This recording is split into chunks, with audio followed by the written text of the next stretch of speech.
welcome to another Watcher of Realms video, and in this video we are going to have a little bit of fun. We are going to be using Ne Zha on Apocalypse, the Semrah / Titanic Ruins boss, as you can see here. Now my Apocalypse 1 team right now, I have been building up for a little while, and this is the team I have right here.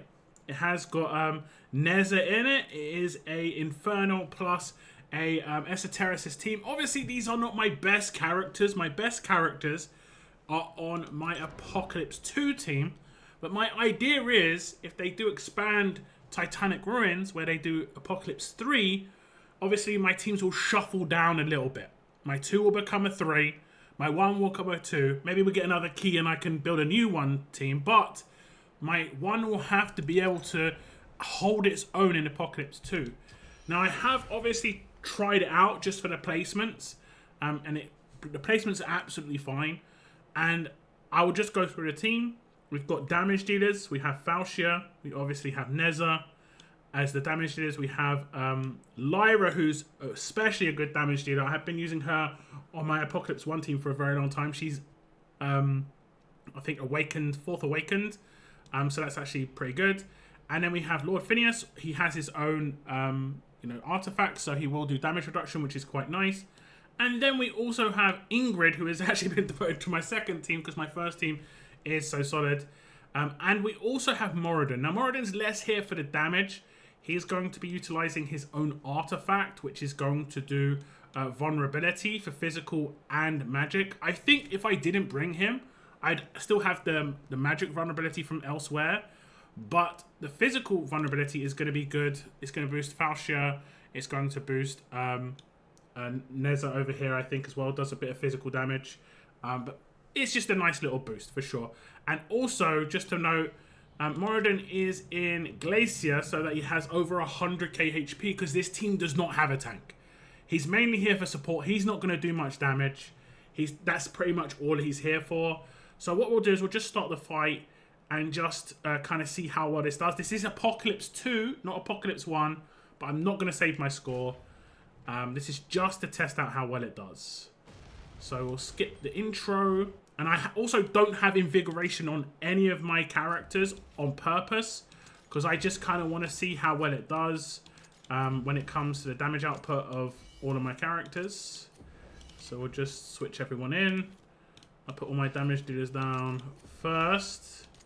And then my 2 healers, I've already gone over the placements. It works absolutely fine with how they are. The Somi has quite a nice range. I had to relegate my Medan. I don't think Medan would be able to roll in Semrah Apocalypse 2 without a faction boss. Like a guild lord, because the stats are required massively. We'll see how well the Somi does. Now, this is the problem I've got, is the stuns, I feel. We are going to get stuns from Twin Fiend, and sometimes get stuns from Ne Zha. I don't think there's a consistent way I'm getting stuns here, but we are going to be able to get 6 stuns, which isn't too bad. Maybe Moradin has stuns, I'm not actually sure. But 6 stuns wasn't too bad. I think 6 is kind of like the minimum. If you don't have 6, you're in a lot of trouble. We're not going to stun this time. We'll just hit auto for everyone's ult to pop. And you can see the damage on the right-hand side is mainly Ingrid and Lyra hitting the top numbers. So if I was to Invigorate in the future, I think it probably would be those. We'll do Vixera's ult pretty much whenever we see it come up, because it has such a good recharge rate. Also on this phase, we do have Lyra. And Lyra's good against Aegis phase, because the buff that the boss gives himself, where he does extra damage and extra damage reduction, she can cleanse when she has 2 of the cosmic orbs summoned next to her, and you do her ultimate. But I don't think we'll need to do that for a little while. Now it's the Somi's turn. She's completely cleansed the entire poison straight away.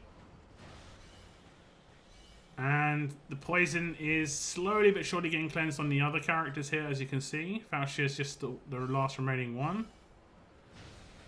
And that's not too bad. It's not too bad. I feel like the issue is the Somi does not add much healing outside of the cleanse. And it's relying heavily on Thirsty, who's not a great healer, to be honest. I'll put Vixera. Need to do his ultimate for the bonus. Okay, we've got 3 stuns. We only got 3 stuns here. For the first couple of times round, we'll be able to survive with 3 stuns because we've got the Thirsty damage reduction bonus, and also we have Lord Phineas doing damage reduction on the boss. So that obviously those 2 stack because it's damage reduction on damage taken versus damage output of the boss. But we do need to get a big amount of stuns. It's whether I've got to basically work out, is it worth bringing the team I've got right here? Do I have to relegate somebody and bring in a Helga? Helga doesn't do terrible damage, but yeah. Okay, so what I'm going to do this time around is we'll wait for 2 Cosmic Orbs on Lyra. There we go. And you can see I cleanse the buff of the boss. This is more about, for me, the damage output the boss gets a bonus with, rather than my damage against the boss, because you can see my damage against the boss is actually pretty solid. It's just so constant.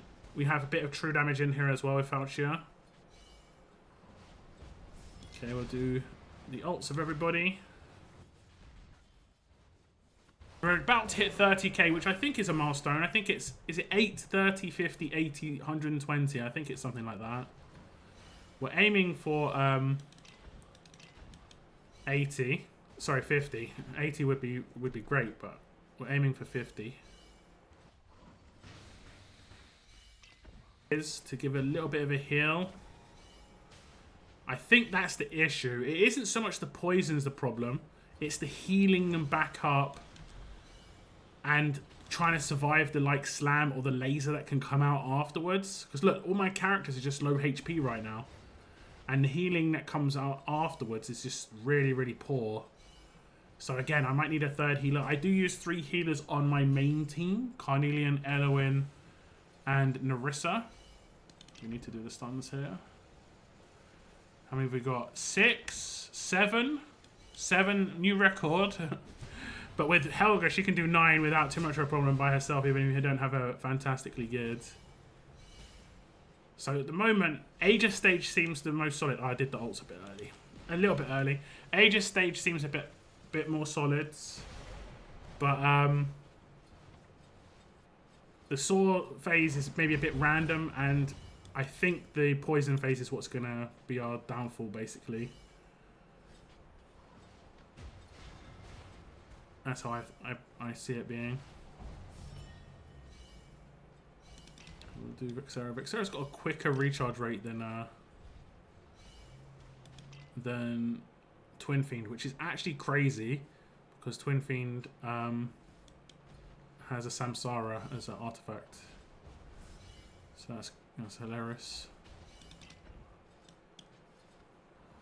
I guess maybe it's just her ultimate's instant. Okay, I probably will do the buff removal here. 3 stacks is a lot.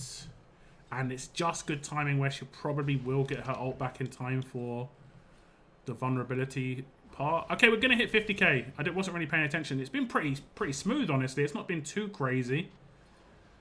It's not been too crazy. The damage of the rockfall isn't nuking somebody. I remember when I first did Apocalypse 2, I was getting absolutely battered. So obviously it's not too bad. One thing I like about Ne Zha is the ult lasts quite a long time. So you use it for quite a lot of the vulnerability, but then it goes into the next phase, so it just eats away a little bit at it. And I think what we might have to do here is maybe have auto ult on just to get through this phase. Just so everyone's ults just go off early. But we did lose somebody, Lyra. See, that's the issue that I think we'll face. It isn't the cleanse, it's the thing that comes after the cleanse. Okay. The aim was 50k. The aim was 50k. And we got 57. I'm not mad at this. I'm not mad at this. When I first did Apocalypse 2, when it first came out, I wasn't even hitting 20k. So this is effectively like a new team. My best team being kind of held back. We're not going to save this because I can obviously get that on my best team. And if we look at the damage, Ne Zha is a little bit lower than the other damage dealers. Just a little bit lower. But what I'll do is I'll test this out a couple of times just to see if I can get slightly better numbers. And then I can talk about the other numbers, like if I can get a slightly better score. Okay, so as you can see, I actually did manage to get over 80k. It was a slog. I didn't change any gear. I just obviously was timing it better. When you're not recording while you're doing things, it is a lot easier. And you can see the damage of Ne Zha is actually not too bad at all. I do think I need to kind of get rid of one of the either Ne Zha, Lord Phineas, or Falchia, and it probably would be Ne Zha or Falchia, and add like a Helga. And I probably need another healer as well. I think someone who was a tank who could also heal would be great. I don't know if Draylin heals, but that would be perfect because then I could remove Moradin and have just a little bit of healing boost there as well. So definitely some kind of things I can do to improve this team for sure. And if Apocalypse 2 comes in the future, hopefully I'm ready. At the moment, 50 to 80k I'm pretty happy with. Definitely need to build on that though for sure. That is the end of this video, guys. Obviously the gear I used was just my best gear. If you're doing this, use your best gear. Soul and Arcana on pretty much the majority of the magic damage dealers is normally the way to do things. And then your physical damage dealers, like your ground units, the fighters, can either use Soul and Arcana or can use Infernal Roar. And you can put Cataclysm in there, Hell's Lament. There's definitely just the best stuff you've got. That's how you can do it. But like I say, hopefully you're thinking about building your Apocalypse 1 team to potentially be able to hit Apocalypse 2. And maybe this is giving you some kind of inspiration / ideas. If there's any characters you think I could use, part of Infernal and Esotericist, I might give them a look. Let me know in the comments down below. I want to thank you very much for tuning in. Take care, and I'll see you in the next video.